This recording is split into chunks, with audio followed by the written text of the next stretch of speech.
Pak, Mudu. Pak, kenapa Anwar Sadat dari mana, Pak? Iya, Pak. Kenapa Anwar Sadat? Mohon maaf, nggak bisa berkata apa-apa. Kenapa Pak? Kita bisa ngomong tuh Pak. Ancam, apa yang mau Pak? Kenapa takut, Pak? Kan di belakang. Pak, dari Pak Anwar. Iya. Pak Anwar kan jadi tersangka juga, Pak. Takut, Pak. Ngomong, Pak. Apa siapa Pak? Pak, kenal Pak Anwar Sadat dari mana, Pak? Iya, Pak. Dari mana, Apa Pak? memang sering bertemu, Pak? Dari Tinder ya, Pak? KPK menahan 3 tersangka kasus dugaan suap pengurusan dana hibah pemerintah Provinsi Jawa Timur tahun anggaran 2019-2022 di Gedung KPK Jakarta Rabu 22 Juli 2026.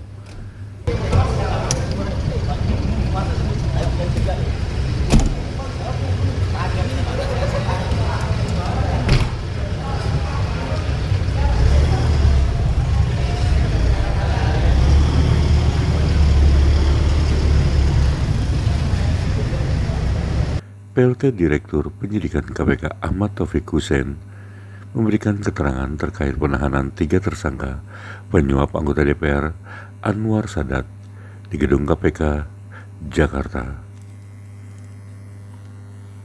3 orang terkait pengurusan dana hibah untuk kelompok masyarakat pada pemerintah Provinsi Jawa Timur tahun anggaran 2019-2022. Jadi hari ini Rabu tanggal 22 Juli 2026 KPK akan menyampaikan pengembangan penyidikan perkara dugaan tindak pidana korupsi berupa suap terkait pengurusan dana hibah untuk Pokmas dari APBD pemerintah Provinsi Jatim. Hal ini juga menjadi pengembangan di peristiwa tertangkap tangan juga untuk kegiatan ini. Jadi ini kegiatan tangkap tangannya terjadi pada bulan Desember tahun 2022, dilakukan penyelidikan tertutup, kemudian ditetapkan tersangka yaitu saudara STS selaku Wakil Ketua DPRD Provinsi Jawa Timur dan 3 orang pihak swasta. Bahwa dalam pengembangannya, kemudian pada tanggal 10 Oktober 2025 KPK kemudian menetapkan 21 orang sebagai tersangka, ini 4 orang selaku pihak penerima dan 17 orang selaku pihak pemberi. Jadi rekan-rekan, kami sampaikan bahwa peristiwa tertangkap tangan itu tidak hanya berhenti di peristiwa pokoknya saja, artinya tetap ada pengembangan-pengembangan, karena pastinya dalam peristiwa tertangkap tangan itu waktu yang diberikan sesuai ketentuan undang-undangan itu kan 1 kali 24 jam. Sehingga kemudian pengembangan-pengembangan pastinya ada di proses penyidikan yang berjalan. Dari 21 tersangka, kemudian ada kita bagi dalam 3 klaster. Yang klaster pertama itu penerima, yaitu saudara KUS selaku Ketua DPRD Jawa Timur, yang saat ini yang bersangkutan sudah meninggal dunia di proses penyidikan dan sudah dilakukan penghentian penyidikannya dengan alasan demi hukum.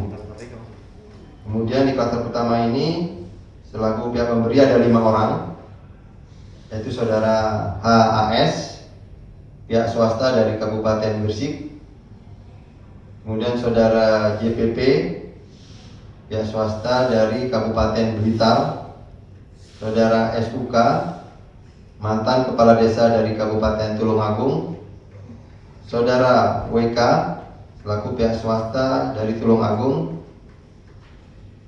dan saudara AR selaku pihak swasta dari Tulungagung yang saat ini kondisi sedang sakit. Dan terhadap yang 4 pemberi di atas sebelumnya itu sudah dilakukan proses persidangannya. Kemudian klaster kedua, ini selaku penerima ada 2, saudara AS selaku anggota DPR RI 2024-2029 saat ini ya, dan sekaligus wakil ketua DPRD Jatim 2019-2024 saat peristiwa pidananya. Kemudian penerima yang kedua di klaster kedua, saudara BGS selaku staf saudara AS dari anggota DPRD Jatim atau pihak swasta.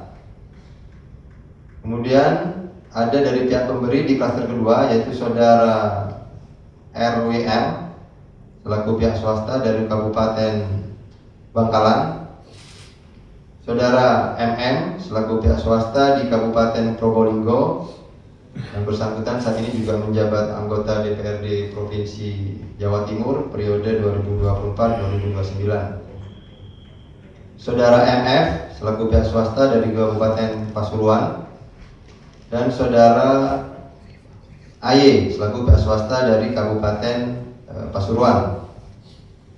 Ini yang nanti hari ini kita lakukan penahanan sesuai jadwal yang ditentukan oleh penyidik.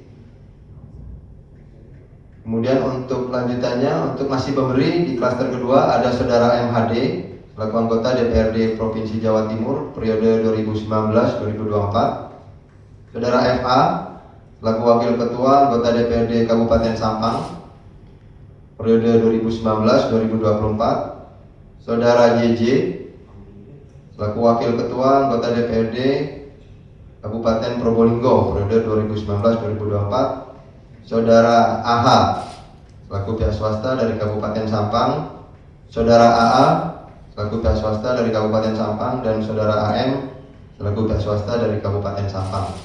Kemudian ada klaster ketiga, ini kami sampaikan terlebih dahulu untuk posisi penerima tersangka yang sudah ditetapkan 21 orang ya. Dari penerima di klaster ketiga ini ada saudara AI, ini selaku wakil ketua DPRD Jatim 2019-2024. Sedangkan untuk pemberinya ada 2 orang, saudara AJ selaku pihak swasta dari Kabupaten Sumeneb, dan saudara MS selaku pihak swasta dari Kabupaten Bangkalan. Jadi itu adalah 21 tersangka yang sudah ditetapkan kemudian dari hasil pengembangan peristiwa tertangkap tangan di awal. Dan kemudian pada hari ini Rabu, untuk update-nya tanggal 22 Juli 2026 KPK melakukan penahanan terhadap 3 tersangka tadi di klaster yang pertama. 3 tersangka ini dari pihak pemberi. Maaf, saya ulangi, dari klaster kedua ya, dari sisi pemberi. Yaitu ada saudara AY selaku pihak swasta dari Kabupaten Pasuruan, saudara MF selaku pihak swasta dari Kabupaten Pasuruan, dan saudara RWL selaku pihak swasta dari Kabupaten Bangkalan. Jadi ada 3 yang semestinya sesuai jadwal di panggilan itu ada 4 tersangka yang hari ini dipanggil, tetapi ada 1 yang kemudian berhalangan. Terhadap saudara AY, saudara RWR, dan saudara MF sebagai pemberi disangka melanggar pasal 5 ayat 1 huruf A atau huruf B atau pasal 13 Undang-Undang Nomor 3199 tentang pemberantasan tindak pidana korupsi sebagaimana telah diubah dengan Undang-Undang Nomor 20 tahun 2001 tentang perubahan atas Undang-Undang Nomor 31 tentang pemberantasan tindak pidana korupsi. Junto pasal 55 ayat 1 ke 1 KUHP. Ini kenapa masih menggunakan KUHP yang lama dan kenapa masih menggunakan pasal 5 di Undang-Undang Tipikor ya, karena memang surat perintah penyidikannya masih tahun 2024. Jadi sebelum berlakunya undang-undang baru.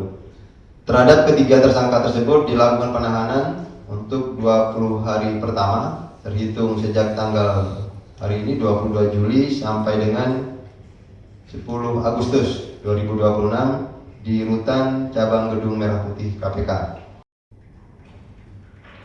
Jadi untuk yang 1 tersangka lagi yang sudah dijadwalkan untuk hadir sesuai dengan surat atau konfirmasi yang bersangkutan tidak dapat hadir dalam pemeriksaan karena ada kegiatan lain, dan dalam waktu yang tidak terlalu lama kita akan menjadwalkan untuk pemanggilan yang bersangkutan. Terhadap yang 3 kita lakukan penahanan tersebut di klaster yang kedua tadi ya. bahwa saudara AS sebagai salah satu pimpinan DPRD Jawa Timur 2019-2022 bersama-sama dengan ketua fraksi melakukan rapat untuk menentukan besaran jatah dana hibah per anggota DPRD Jawa Timur atas besaran alokasi dana hibah dari Provinsi Jawa Timur yang dialokasikan sebagai pokir atau pokok pikiran anggota dewan. Selanjutnya, staf sekretariat DPRD Jawa Timur melakukan rekapitulasi besaran alokasi masing-masing anggota DPRD dan menghimpun usulan masing-masing anggota. Atas pembagian tersebut, AS diduga mendapatkan jatah dana hibah mencapai total 291,5 miliar.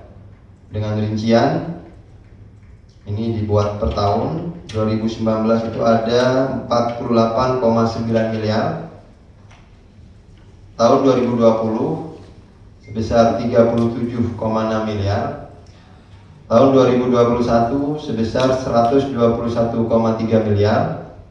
Dan di tahun 2022 sebesar 83,7 miliar. Bahwa dari kegiatan kuota bagian kuota dana hibah Pemprov Jatim tersebut yang menjadi jatah AS, dirinya mensyaratkan pemberian. Jadi ada semacam syarat ketika memang akan dialokasikan untuk daerah pemilihannya, itu komitmen fee sebesar 15% sampai 20% terhadap beberapa, tadi ada koordinator lapangan namanya Korlap atau anggota DPRD Jawa Timur yang meminta pergeseran alokasi antar anggota. Adapun terhadap pergeseran kuota antar anggota dilakukan AS kepada rekannya, yaitu saudara MHD selaku anggota DPRD Provinsi Jawa Timur. Bahwa Korlap yang bersedia memberikan komitmen fee akan membentuk kelompok masyarakat atau Pokmas atau menggunakan lembaga tertentu dan membuat proposal permohonan dana hibah. Ini modus-modusnya. Bahwa kemudian proposal yang telah dibuat oleh Korlap disampaikan kepada anggota DPRD atau orang yang mewakilinya. Atas kesepakatan tersebut, para Korlap yang akan menerima dana hibah jatah dari AS selanjutnya menyerahkan komitmen fee sebesar 20 sampai dengan 25% melalui 3 cara, yaitu diserahkan langsung secara tunai kepada AS, diserahkan secara tunai atau transfer melalui tersangka BGS yang merupakan orang kepercayaan AS, atau diminta membayarkan keperluan pribadinya AS. Dari penyerahan permintaan atas komitmen fee tersebut, AS menerima fee sebesar 20%, sementara BG mendapatkan jatah 5%, jadi dibagi 2. Bahwa dari total penerimaan dana hibah yang telah dicairkan pada setiap kelompok masyarakat sebesar 20 atau sampai dengan 30% itu kemudian disunat, dipotong oleh para Korlap, hingga dana hibah yang betul-betul digunakan untuk program masyarakat itu hanya sekitar 55% atau sampai 70% dari anggaran yang awal sudah dialokasikan. Kemudian atas jatah dana hibah yang didapat AS tersebut, tersangka AY, RWR, dan MF melakukan pengkondisian untuk mendapatkan porsi bagi daerahnya, sehingga AS melalui BGS diduga menerima ijon, diterima di awal. Kurang-kurangnya untuk jumlahnya itu sebesar 6,9 miliar dari ketiga tersangka yang hari ini dilakukan penahanan, yaitu dari saudara AY itu memberikan uang sejumlah 1,87 miliar untuk mendapatkan dana hibah yang akan didapatkan itu sebesar 14,8 miliar. Kemudian dari saudara RWR itu memberikan uang sejumlah 1,42 miliar untuk mendapatkan dana hibah sebesar 28,9 miliar. Dan saudara MF memberikan uang sejumlah 3,61 miliar untuk mendapatkan dana hibah sebesar 24 miliar. KPK juga telah melakukan penyitaan terhadap aset-aset milik KS dan BGS dengan total kurang lebih senilai 22 miliar. Jadi tim sudah melakukan upaya-upaya aset recovery, yaitu meliputi satu bidang tanah di Kecamatan Jambangan, Surabaya, itu nilainya sebesar 4,5 miliar. Ada 2 unit ruko di kota Surabaya dengan total senilai 3 miliar.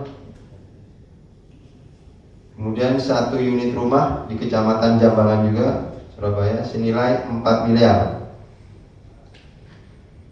Lalu ada 1 unit apartemen di Kota Malang, senilai 1 miliar.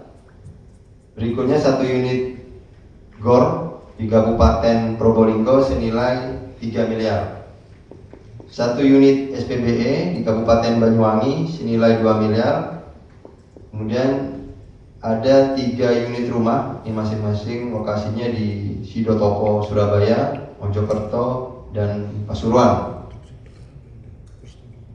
Selanjutnya KPK masih akan terus melakukan pendalaman aliran-aliran uang yang tadi ditemukan sesuai fakta di proses penyidikan, termasuk penelusuran aset apabila memang masih ditemukan dari para tersangka yang sudah ditetapkan, dan pastinya diduga atau hasil dari tindak pidana korupsi yang dilakukan oleh para tersangka.